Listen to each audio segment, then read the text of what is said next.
A paz do Senhor, irmãos. Quem vos fala é o pastor Anderson Teixeira. Nós estamos aqui no nosso canal Teologia com o pastor Anderson Teixeira.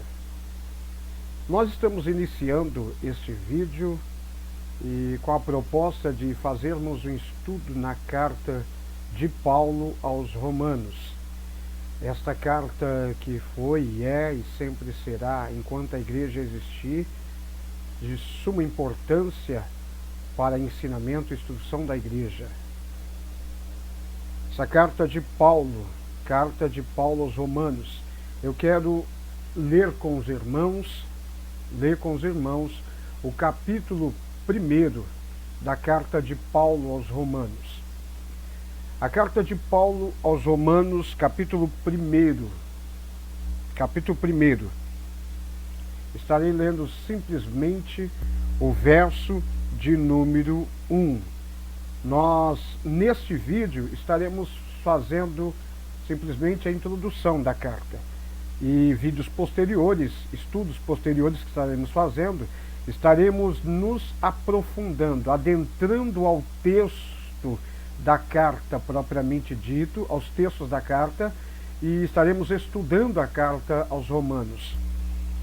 O capítulo 1, verso 1, nós usaremos para fazer uma pequena introdução.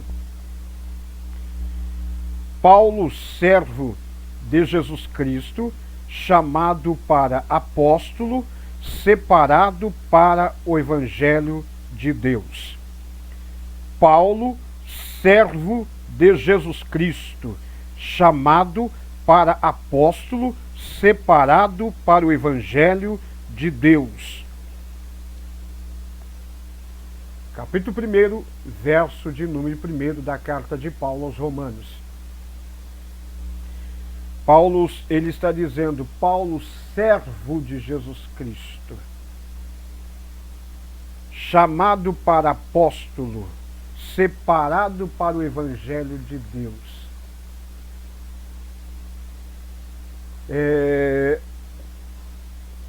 Paulo inicia essa carta e ele já inicia falando, Paulo, servo de Jesus Cristo, chamado para apóstolo, separado para o Evangelho de Deus. Veja bem que Paulo, ao se apresentar aqui, ele já se apresenta não com a intenção de mostrar alguma grandeza sua. Ele não se apresenta, ele se apresenta aqui, ele não se apresenta com alguma vaidade humana, pelo fato de ser um apóstolo chamado por Jesus Cristo. Ele não tem nenhuma vaidade humana aqui, porque ele já diz logo, Paulo, servo de Jesus Cristo, chamado para apóstolo, separado para o Evangelho de Deus. Quando ele fala Paulo, servo, essa palavra servo, no grego, ela quer dizer doulos ou doulos. Doulos, melhor dizendo. E seu substantivo quer dizer escravo, tem um sentido de escravo, servo, escravo. O que Paulo está dizendo que ele é um escravo de Jesus. Essa palavra parece um tanto pesada para nós hoje, nos nossos dias,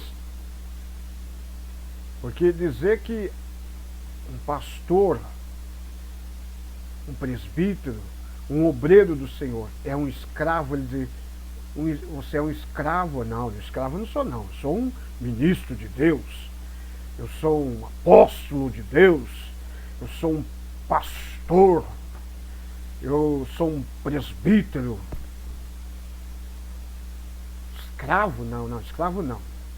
Mas Paulo, ele fala que ele é um escravo, ele está dizendo, eu sou um escravo, sou um servo, sou um escravo. E o que nós entendemos por escravo? Na época da colonização do nosso país, do Brasil, os colonizadores que aqui vieram para colonizar, para colonizar essa terra, para que construir esse maravilhoso país que nós temos hoje, chamado Brasil. E para isso virar um país, crescer da forma que cresceu, eles utilizaram, não tinha maquinário, então eles utilizaram a mão de obra escrava. E os escravos que aqui estiveram não tiveram oportunidade de falar o que queriam, o que não queriam. Quando viram que não dava para dominar os índios, porque eram selvagens, foram na África buscar os negros e com a proposta de um ganho, eles vieram. Mas quando na verdade muitos aqui estiveram, os primeiros vieram, e aí o que acontece? Foram escravizados. E os que vieram posteriormente, também escravizados, mão de obra escravizada. Os escravos, os negros, não tinham direito nenhum. Eles não tinham direito de falar o que queria, o que não queria, se queria trabalhar tal hora, até tal hora, não tiveram isso. Porque o escravo não tem direito. Quando a gente pensa em escravo, em todas as héreses, em todos os países que produziram e usufruíram da escravidão, os escravos que foram escravizados não tinham escolhas, não tinham direitos nenhum. Eles tinham que trabalhar. O máximo que eles poderiam alcançar era um pedaço de pão, um alimento, alguma coisa para comer. E uma palhoça onde eles dormiam no chão. Escravo não tem direito. Paulo está dizendo que ele é um escravo. Escravo não dita regras. Escravo não diz o que deve ser feito. Ele só ouve o seu senhor e atende às ordens do seu senhor. Porque não é ele que manda. Não é ele que diz, que dá a última palavra.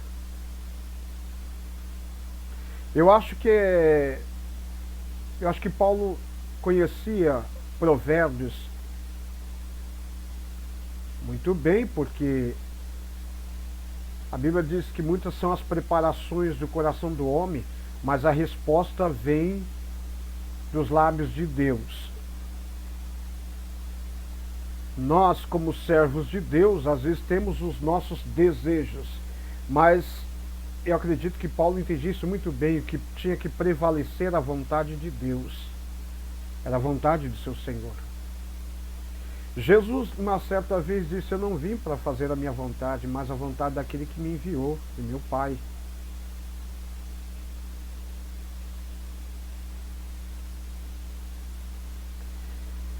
Quando Paulo está dizendo isso, ele está mostrando que ele está debaixo de um senhorio. Que ele é alguém que está sujeito a um senhorio. Ele tem um senhor sobre ele. Mas nós não adentraremos ao texto propriamente dito da carta de Romanos hoje, mas nós queremos fazer uma pequena introdução da carta aos Romanos e situar a carta de Romanos no seu contexto histórico. Primeiro que nós temos que entender quando Romanos foi escrito. Tudo nos dá a entender que o Romanos foi escrito entre 57 e 58 depois de Cristo.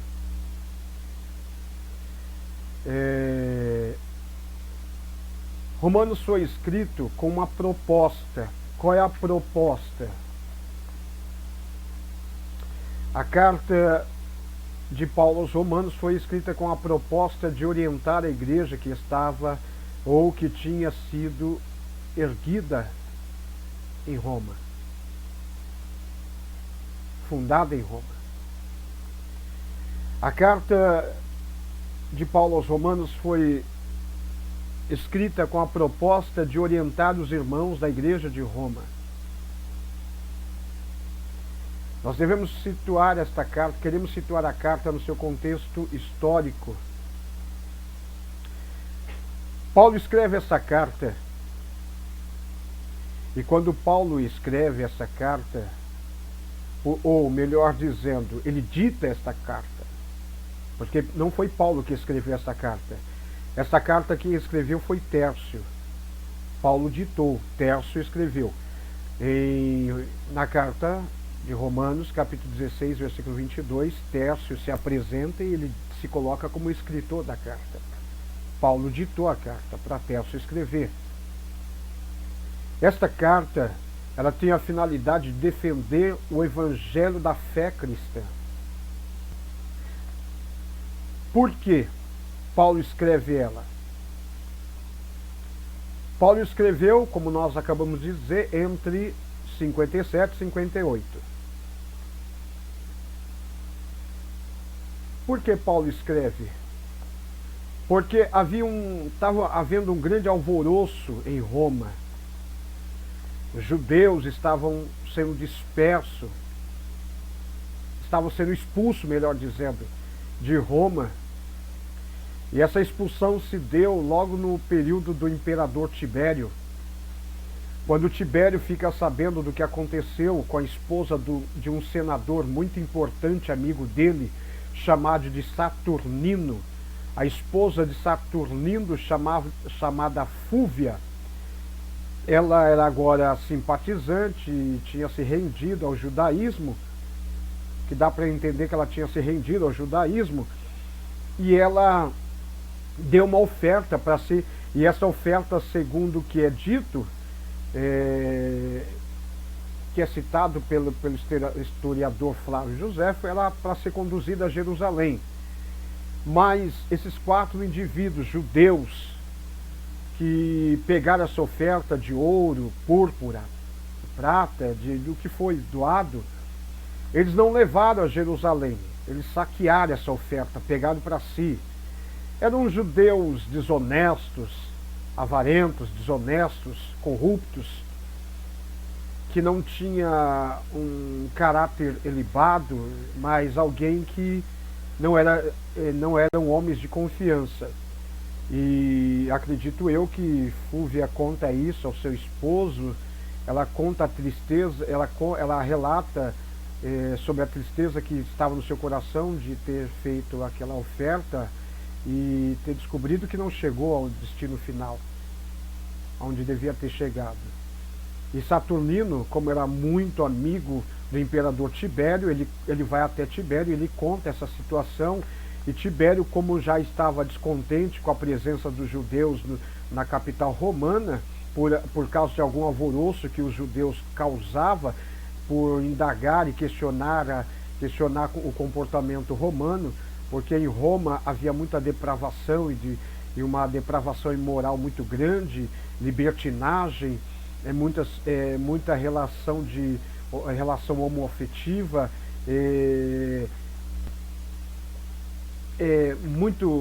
muitos imperadores romanos eram, vamos dizer assim, homossexuais, tinham relação com outros homens, com outras pessoas do mesmo sexo, e por aí vai.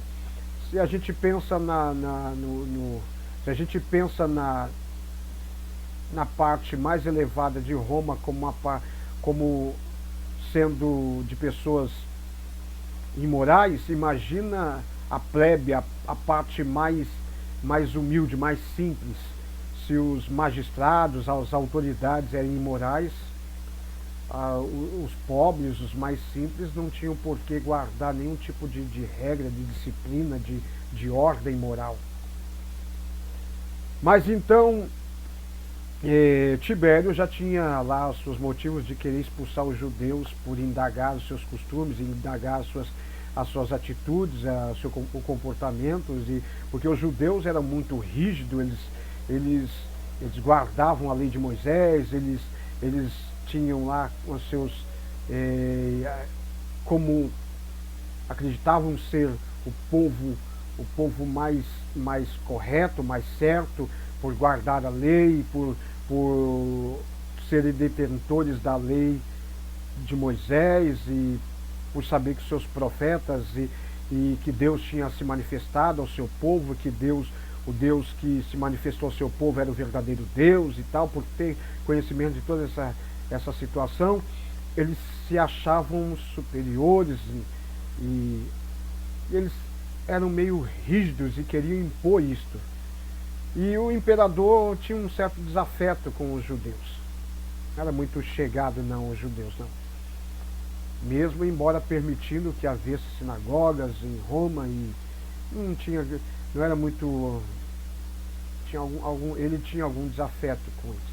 Aproveitou essa situação para começar a expulsar os judeus da capital romana. E isso não para, outros imperadores que sucederam Tibério também fizeram a mesma coisa. O que acontece é que Paulo, ele preocupado agora, porque Paulo fica sabendo que existe uma igreja em Roma. Essa igreja não foi fundada por Paulo.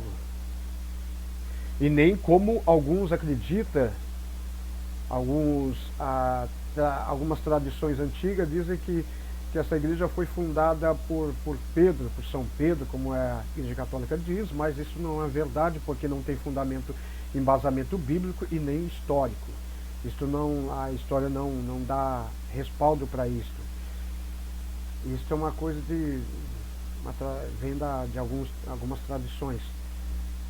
E até porque se Pedro de fato fosse o fundador da igreja romana, fosse o bispo da igreja de Roma, Paulo não teria como escrever esta carta que nós estaremos adentrando nela.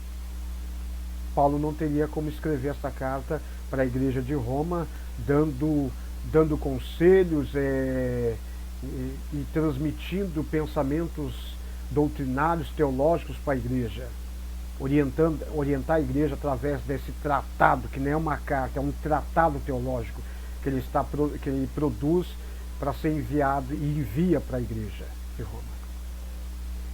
Paulo faz isto, ele vai ditar essa carta para Tércio escrever, e Tércio escreve, porque Paulo não tinha estado lá nesta igreja, não foi ele que fundou a igreja. Alguns acreditam que esta igreja pode ter sido fundada por aqueles que estiveram no dia de Pentecostes em Jerusalém e que ali viram a manifestação sobrenatural, a descida do Espírito Santo. Alguns, em Atos 2, vai dizer, não são esses galileus, como ouvimos eles falar na nossa língua nativa, a qual somos nascidos, ficam admirados, e logo, versículos posteriores, eles vão ver Pedro se erguendo entre eles e trazendo um sermão e explicando aquela situação, falando que aquilo que estava acontecendo era o que tinha sido propagado pelo profeta Joel, era um cumprimento da profecia do profeta Joel, e Pedro vai falando e vai explicando, e faz um belo sermão ali explicando, e foi muito usado naquele dia, a ponto de muitas pessoas se converterem, diz que na primeira pregação de Pedro, cerca de, acho que de 3.000 se converte, se não está errado, se minha memória não falha, cerca de 3.000 se converte, depois Pedro, mais uma multidão de pessoas em outra pregação de Pedro se converte. Bem, verdade é que entre esta multidão havia ali pessoas de toda a região, pessoas que veio de toda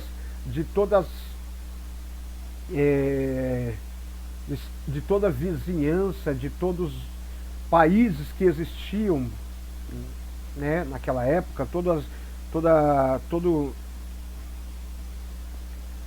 havia muitos estrangeiros, bem verdade é que havia muitos estrangeiros. E eu quero ler para os irmãos Atos 2. Atos 2 está dizendo assim, Atos 2, capítulo 2, versículo 7. Eu vou ler até o versículo 13, porque do versículo 14, Pedro já começa com o seu sermão. 7. Atos 2, versículo 7 ao versículo de número 13.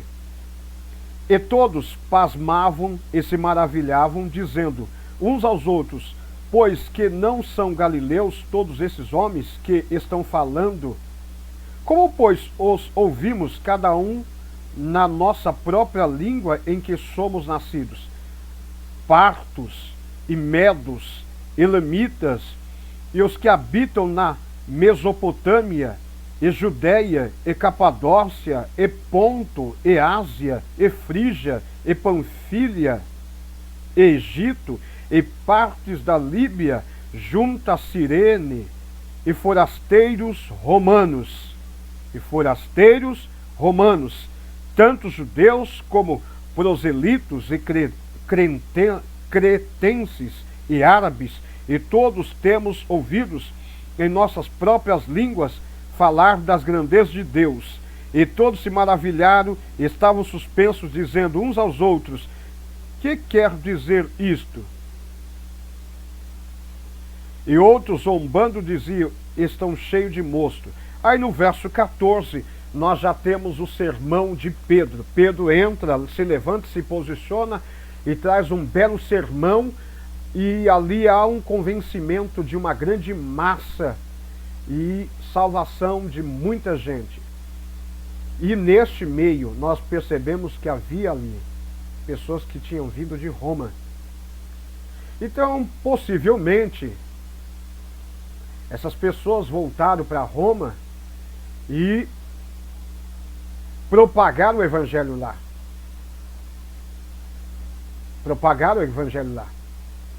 Então, esta igreja que foi fundada em Roma, possivelmente possa ter sido criada por esses irmãos do dia de Pentecoste, na diáspora, que saíram, se esparramaram pelo mundo, por causa da perseguição que teve de Nero. Então, o que acontece é que essas pessoas novamente se esparramaram pelo mundo e possivelmente voltaram à capital romana. Mas Paulo vai escrever esta carta à igreja que está em Roma. E quando Paulo escreve, como acabei de dizer anteriormente, que provavelmente entre 57 a 58, esta carta foi escrita aos irmãos que lá estavam em Roma. Aonde Paulo escreveu? Quando Paulo escreveu essa carta, possivelmente quando ele estava em Corinto, que ele passa ali uns 3 meses já na sua terceira viagem missionária. Quando Paulo está regressando da sua terceira viagem missionária, possivelmente Paulo tem escrito essa carta quando ele esteve ali na cidade de Corinto. Paulo esteve na cidade de Corinto, na região da Grécia ali, por cerca de 3 meses. E segundo que os registros vai nos mostrar, Corinto ficava próximo de Cencreia. Cencreia era uma cidade onde havia uma cooperadora de Paulo chamada de Febe, que era da cidade de Cencreia. Nós encontramos isso na própria carta que Paulo escreve de Romanos, capítulo 16. Ele vai fazer menção de Febe, que era de Cencreia, próximo a Corinto. E E Paulo vai, provavelmente, Paulo vai enviar essa carta. Essa carta é enviada pelas mãos de Febe. Ele manda que os irmãos da igreja que estava possivelmente na casa, porque ele também vai falar que havia uma igreja na casa de Priscila, nesse mesmo capítulo 16, na casa de Priscila, nos versículos que se sucedem, versículo 1, 2 e 3, 4, ele diz que para os irmãos que recebesse a Febe, que era cooperadora dele, no capítulo 16 de Romanos, que recebesse a Febe, porque ela era cooperadora de Paulo, assim como ela também tinha hospedado Paulo, que eles hospedassem ela e recebesse ela, porque muito tinha cooperado com Paulo. E ele vai também falar de Priscila e Áquila. Saudai a Priscila e a Áquila, meus cooperadores do Senhor, a qual expuseram sua cabeça por amor de mim, não temendo a morte. Saudai, e aí ele vai falar, saudai a igreja que está na casa deles. Então, existiu uma igreja na casa de Priscila e de Áquila. Na onde? Em Roma. Certo que se nós lermos Atos capítulo de número 18, Atos capítulo de número 18, Paulo faz amizade, o que dá para entender é que Paulo constrói amizade com Priscila e Áquila, quando ele encontra eles em Corinto. Paulo encontra Priscila e Áquila em Corinto, na cidade de Corinto. Quando ele encontra eles? Quando ele constrói essa amizade com eles? Inicia-se na sua segunda viagem missionária. Na segunda viagem missionária, Paulo encontra com Priscila e Áquila, que eram fazedores de tenda na cidade de Corinto, porque Priscila e Áquila, como os judeus estavam sendo expulsos de Roma, Priscila e Áquila, talvez, eu acredito que foi expulso também, e não por não ter cidadania romana, porque todos os judeus que tinham cidadania romana não precisavam sair de Roma, mas aqueles que não tinham cidadania romana, ao ser expulso pelo imperador, tinha que sair, tinha que ir embora. E a finalidade dele era acabar com aquele burburinho, com aquela falácia, com aquela contenda que havia, com aquela desordem que supostamente eles achavam que estava incomodando o império, aquela desavença que havia de visão, de pensamento, e os comentários que havia sobre o comportamento dos romanos, que os judeus sempre pontuava,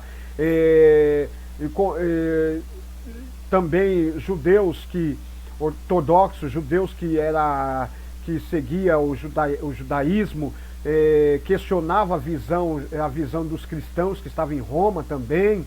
Então estava havendo um burburinho, uma confusão, e o imperador estava mandando todo mundo embora. Só ficava ali quem tinha realmente cidadania romana. Então Priscila e Áquila se encontraram com Paulo na cidade de Corinto. E ali Paulo ficou com eles por um período.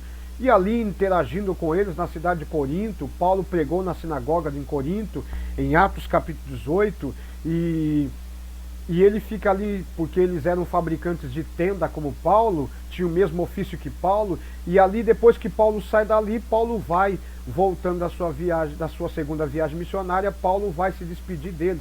Quando Paulo chega em Éfeso, ele deixa eles ali em Éfeso, na sua segunda viagem missionária. Então ali constrói-se uma amizade. Então, já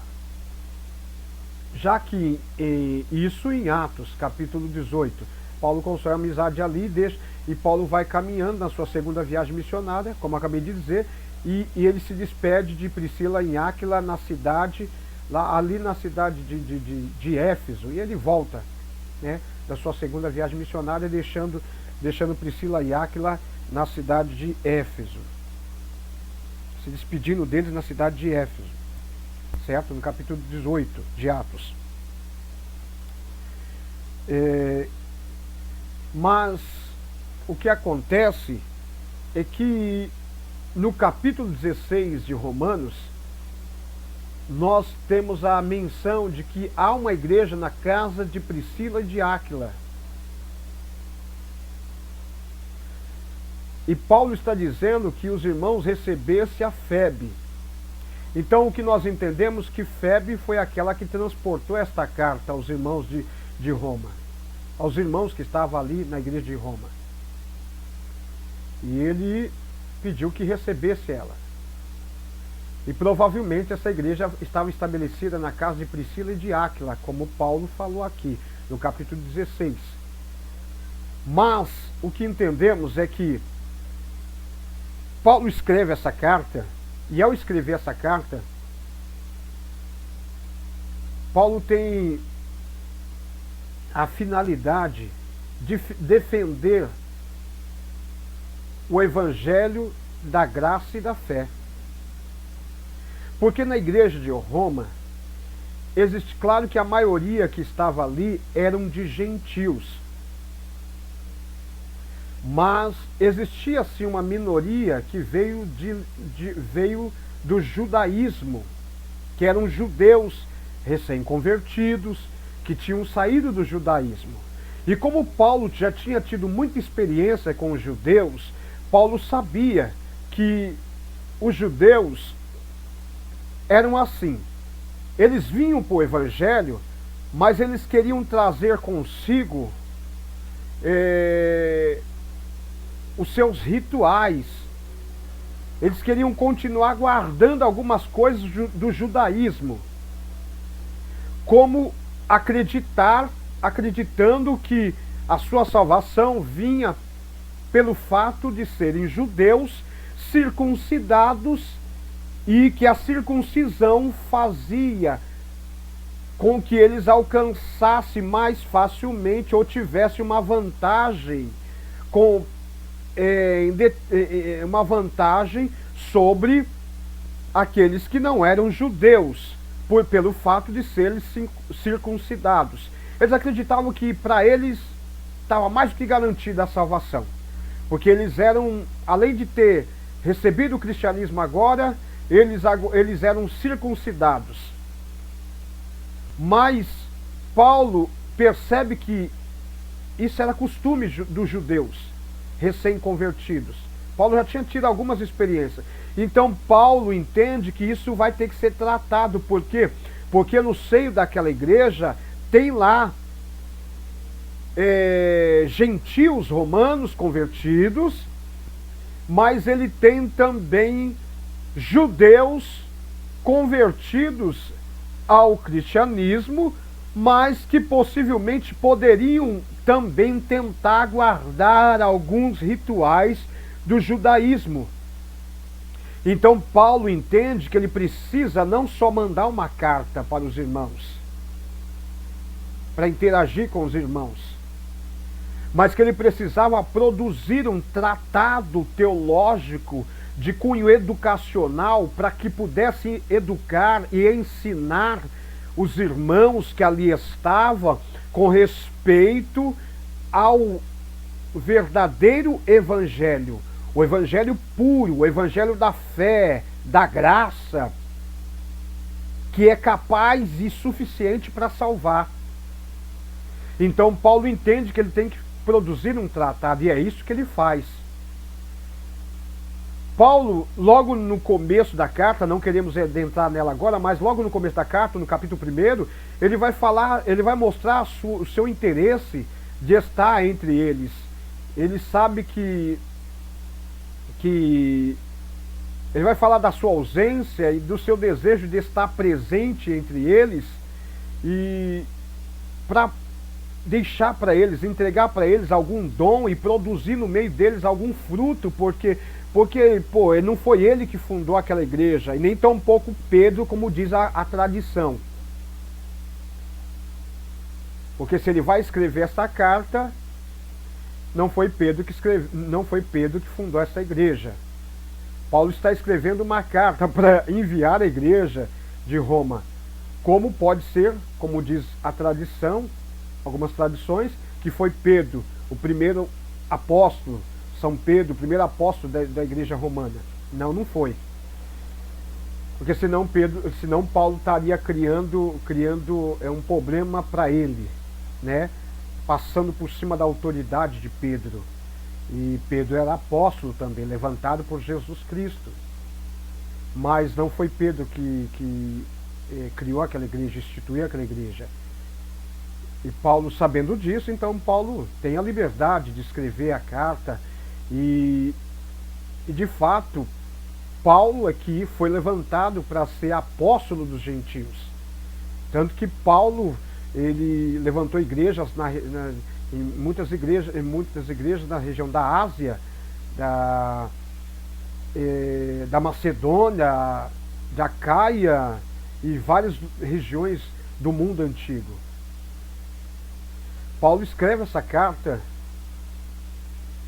porque quando Paulo escreve, é interessante que quando Paulo escreve, eu não quero entrar na carta agora, mas quando Paulo escreve o capítulo 1, versículo 16, que Paulo fala sobre... Paulo fala que ele defende o evangelho. Ele já escreve a carta, mas ele começa defendendo o evangelho, falando, reconhecendo a fé dos irmãos romanos, mas ele vai também falar ali, logo de início, mostrar que não se envergonhava da fé, não se envergonhava do evangelho, dizendo ele que o evangelho era o poder de Deus, mostrando ele que o evangelho é o poder de Deus para a salvação dos judeus e dos gregos. Quando ele fala dos gregos, ele fala de todos os gentios. Que Paulo está mostrando, ali quando ele diz que não se envergonha do evangelho, ele está mostrando que o evangelho é tão poderoso que ele não tinha por que se envergonhar dele. Porque quando se fala do evangelho, o evangelho é de Jesus Cristo. É o poder, o evangelho de Jesus Cristo, ele fala que é o poder de Deus. Por quê? Porque ele fala assim? Porque em Roma já havia um comentário de que os judeus eram baderneiros, eram contendeiros, eram promotores de desordem. E já havia o fato de que aqueles 4 judeus, isso corria pela capital romana, de que 4 judeus tinham feito aquilo com a esposa de um grande senador romano, roubado a oferta. Então Paulo tinha o porquê dizer que não se envergonhava do evangelho, e dizer que ele entendia que o evangelho era poder de Deus para a salvação não só dos judeus, mas dos gregos também. Paulo está mostrando que esta carta, sim, era uma carta que ele estava escrevendo para defender a fé que os irmãos da igreja de Roma estavam tendo no evangelho da graça. Para mostrar que a justiça que pairava sobre o evangelho da graça era por meio da fé. Não precisava de outra coisa. Não precisava de nenhum ritual do judaísmo. Não precisava, e para mostrar que não era o fato de os judeus que tinham se convertido ali na igreja de Roma serem circuncidados, para mostrar que pelo fato de eles serem circuncidados, eles não eram melhores do que aqueles que não eram, daqueles gentios convertidos, para mostrar que eles não eram melhores do que eles. Para mostrar que nem a circuncisão, nem a incircuncisão, de fato, tem poder de salvar. mas sim a fé que vem por meio da graça do nosso Senhor Jesus Cristo, a fé no Evangelho de nosso Senhor Jesus Cristo. Ela é poderosa para salvar. Então Paulo queria escrevendo essa carta, ele queria fazer essas coisas. A carta que Paulo escreveu aos irmãos de Roma, ela foi muito importante para a igreja, para aquela igreja, a igreja do primeiro século. Ela foi importante também, esta carta foi importante também para os pais da igreja. Na época da patrística, chamados pais da igreja, a patrística da igreja. Aqueles que foram chamados pais da igreja, alguns deles tiveram a sua vida impactada, transformada, mudada por meio desta carta, como é o caso de Agostinho de Hipona. Agostinho, que muito novo, era um exímio estudioso, porque seu pai, Patrício, o assim fazia estudar, se dedicar ao estudo, junto com a mãe de Agostinho, a mãe de Agostinho era muito religiosa, uma mulher religiosa, uma mulher piedosa, muito fiel aos princípios cristãos, que posteriormente, por ser muito fiel, muito piedosa, alguns a chamam de Santa Mônica. Santa Mônica